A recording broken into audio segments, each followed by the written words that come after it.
Saudara Presiden Joko Widodo memanggil Menkominfo Budi Aris Setiadi, Kepala BSSN Hinsa Siburian, dan sejumlah pejabat terkait ke Istana Negara.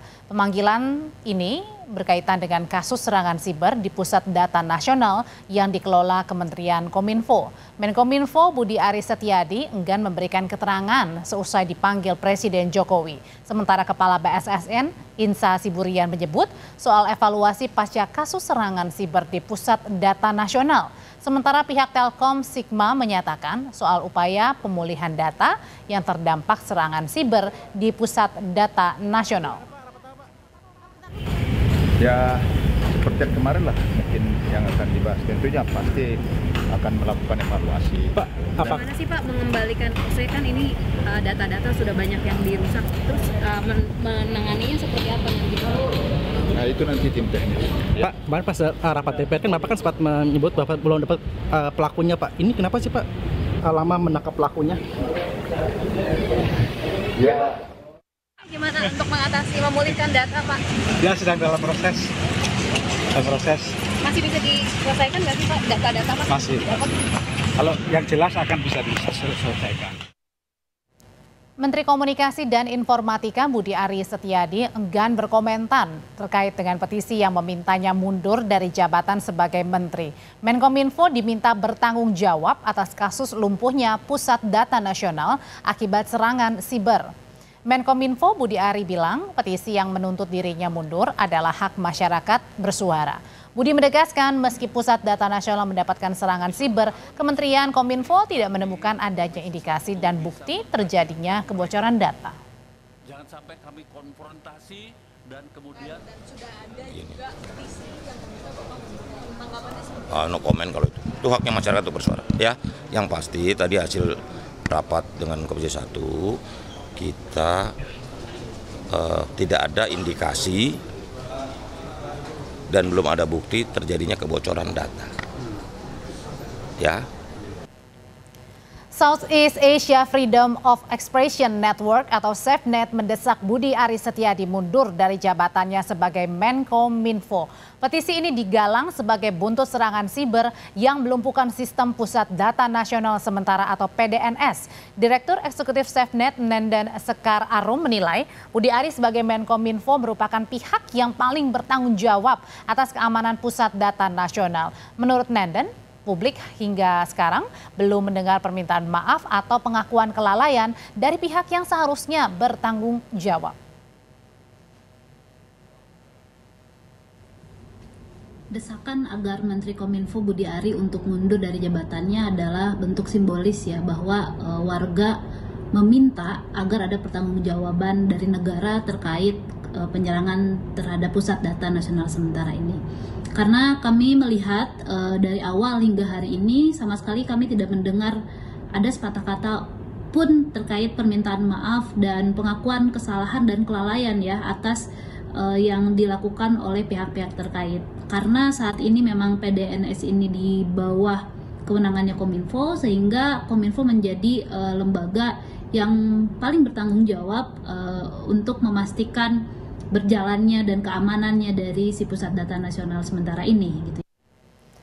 Sementara Kepala BSSN Hinsa Siburian dalam rapat dengar pendapat Komisi 1 DPR kemarin mengakui Indonesia kekurangan SDM di bidang keamanan siber. Politeknik Siber yang dikelola BSSN setiap tahun hanya menghasilkan 100 lulusan, padahal kebutuhan ahli siber di Indonesia mencapai 8.000 orang per tahunnya. Belumnya itu opsional. Regulasi di Kominfo itu opsional untuk backup. Saya tanya kenapa opsional? Karena ada rejim auditor yang tidak memungkinkan daerah-daerah ini atau kementerian lembaga daerah ini meminta tambahan anggaran untuk itu. Nah, tapi saya udah lihat ini nggak benar kalau opsional. Jadi tetap harus mandatori backup itu. Sehingga dalam waktu singkat saya akan buat aturan semua kementerian lembaga daerah dimanapun dalam urusan data ini harus mandatori dia punya backup supaya manakala ada serangan berikutnya dia bisa menahan. Mohon izin Pak Menteri. Jadi sudah tahun ini mungkin tahun kedua akan ada lulusan yang dari kurikulum yang baru. Jadi tidak menggunakan kurikulum lama yang hanya kripto.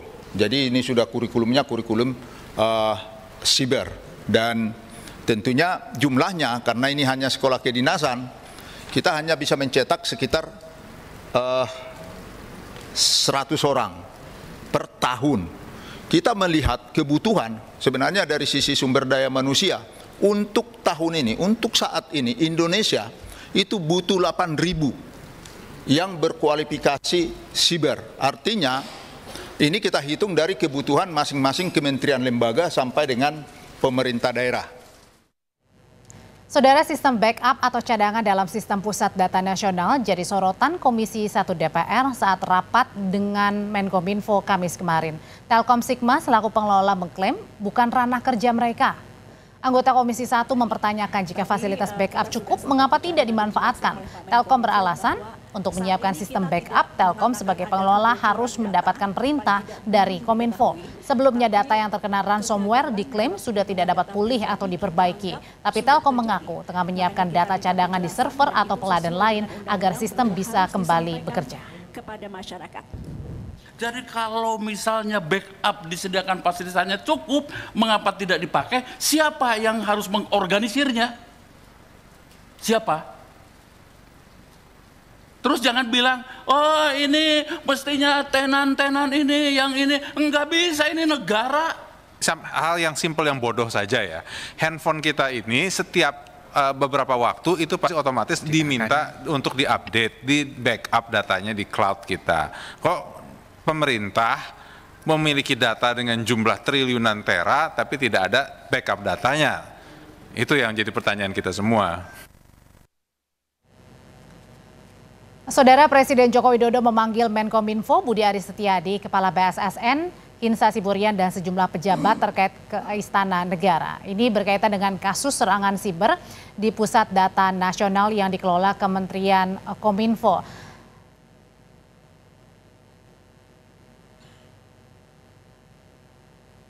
Saya rasa kemungkinan terjadi ada.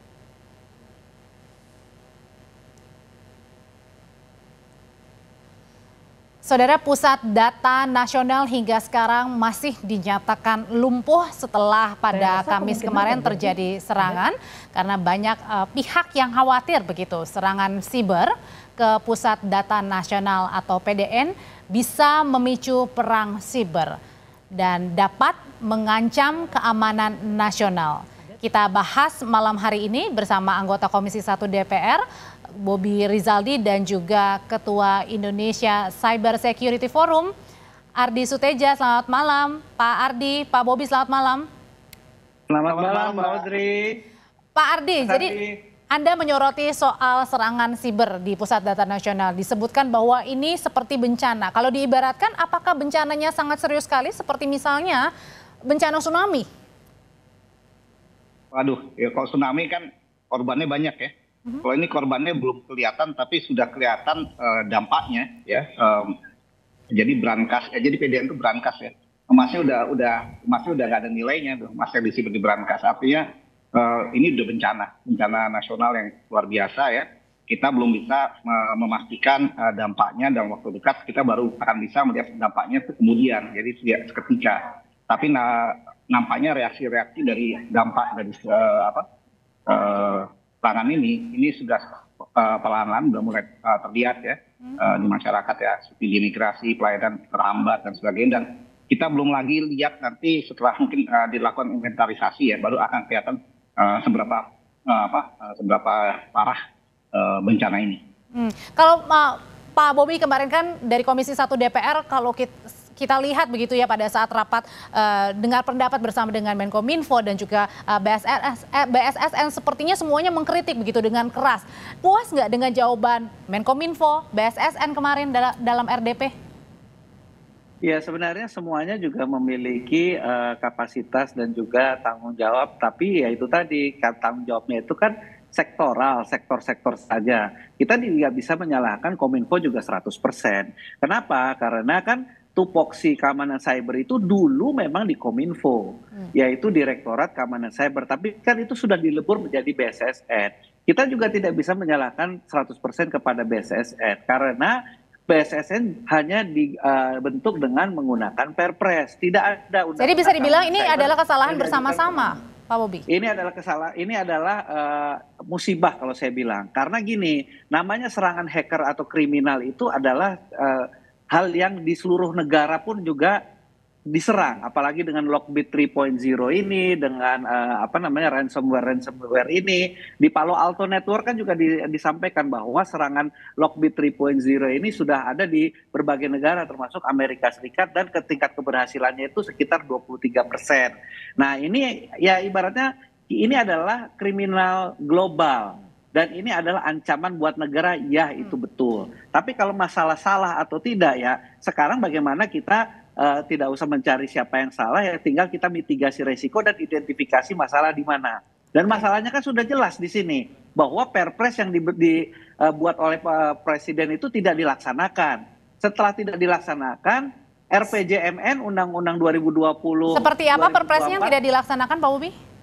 Perpres mengenai SPBE di tahun nomor 95 2018 mengenai SPBE itu harus memenuhi standar keamanan data yang diawasi oleh BSSN. Lantas Perpres 132 kalau tidak salah 2022 tentang arsitektur SPBE, di mana pembuatan keamanan cyber itu harus by design. Artinya apa? Dia harus melibatkan arsitek pembuatannya itu bersama instansi keamanan cyber. Itu juga tidak dilakukan. Yang sekarang dilakukan itu kan adalah kejadian dulu, baru BSSN-nya datang, baru yang lainnya. Jadi seperti pemadam kebakaran. Pak Ardi, kalau gitu ini bisa dikategorikan sebenarnya bukan musibah dong, kalau misalnya di awal sebenarnya bisa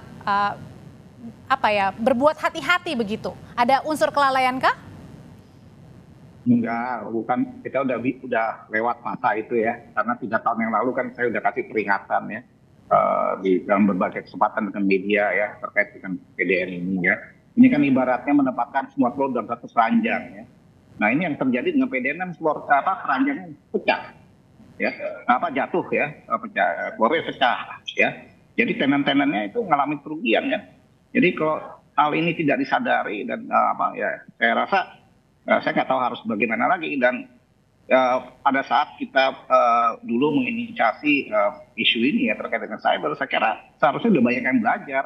Apalagi kita juga mengalami hal yang sangat serius tahun lalu ya, ketika sebuah bank, salah satu bank plat merah itu kan mengalami masalah ya. Seharusnya itu sudah jadi peringatan yang serius pada kita untuk mengecek ulang seberapa jauh full favor kita terhadap perkataan teknis yang sudah digarisbawahi dan misalnya di SPBE ya, perusahaan SPB dan sebagainya. Nah, kembali lagi benar apa yang dikatakan Mas Bobi, nampaknya ada tata kelola panduan-panduan yang diabaikan. Ya, jadi udah menurut saya kesalahan ini udah beyond ya. Artinya kembali lagi nggak bisa kita pasrahkan kesalahan ini pada satu lembaga ya. Tapi Pak Ardi, ya. Pak Ardi juga pernah bilang begitu ya, kalau pusat data nasional PDN yang diserang ini bisa memicu perang siber. Sebenarnya perang siber ini apa sederhananya? Kita udah diserang kok. Dan harus ingat yang namanya PDN itu adalah objek vital strategis nasional. Ya, di mana semua sebagian besar lembaga dan kementerian dan strategis itu kan menempatkan datanya di tempat. Nah, sekarang kalau udah diserang ya, dan harus diingat yang setiap serangan cyber itu pasti ada kegiatan-kegiatan terselubung di balik itu yang kita tidak tahu. Antara lain ya, pengkopian data yang ada di situ. Dan harus ingat dalam PDN itu kan data-data yang strategis. Artinya ada data terkait dengan ekonomi, keuangan ya, perilaku kita ya. Itu proyeksi data-data nasional yang untuk mungkin sampai 2045. Dan kalau ini sudah dikuasai tiap. Berarti menyangkut data keuangan negara termasuk juga per individu dari masing-masing masyarakat. Betul. Dan itu kan nanti kan dipilah-pilah ya, dianalisa ya. Apalagi kok jatuh ke tangan Kementerian Intelijen Asing udah ceritanya udah selesai gitu. Kalau gitu dari Pak Bobi, sebenarnya dari Komisi 1 menginginkannya seperti apa sih harapannya dari pemerintah begitu kan? Belakangan saat ini juga ada petisi begitu ya, meminta Menkominfo Budi Aris Setiadi untuk mundur, meminta maaf, bertanggung jawab. Ya paling utama adalah laksanakan saja Perpres itu. Perpres itu dilaksanakan, lantas laksanakanlah amanat undang-undang. Undang-undang PDP kan harusnya setiap pengendali data itu memiliki standar yang dinilai oleh Badan Pengawas Data Pribadi. Badannya aja sampai sekarang alhamdulillah belum ada.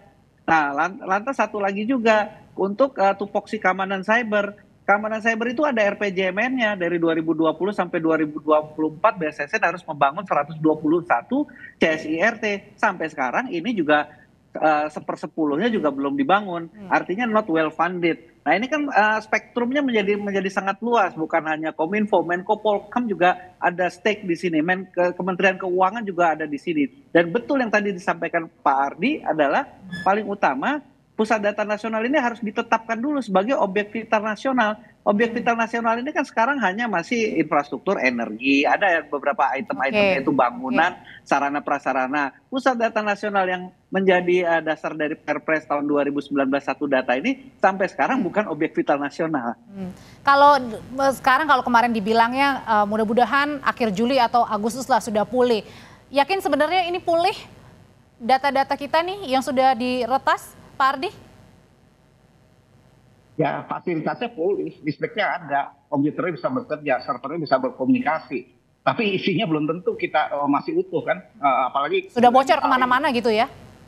Nah itu yang saya maksud, ini kita nggak sadar. Peretasan itu kan menyasar, ya, yang tidak ditanyakan oleh teman-teman. Kenapa PDN jadi sasaran? Itu dulu. Kita jangan bicara rantau, itu hanya metode, ya sarana untuk menyerang. Tapi kenapa PDN itu diserang? Itu aja. Itu yang harus segera dijawab juga ya untuk menemukan akar masalahnya sebenarnya. Pak Ardi, terima kasih. Pak Bobi. Terima kasih, sehat selalu Bapak-bapak. Terima kasih.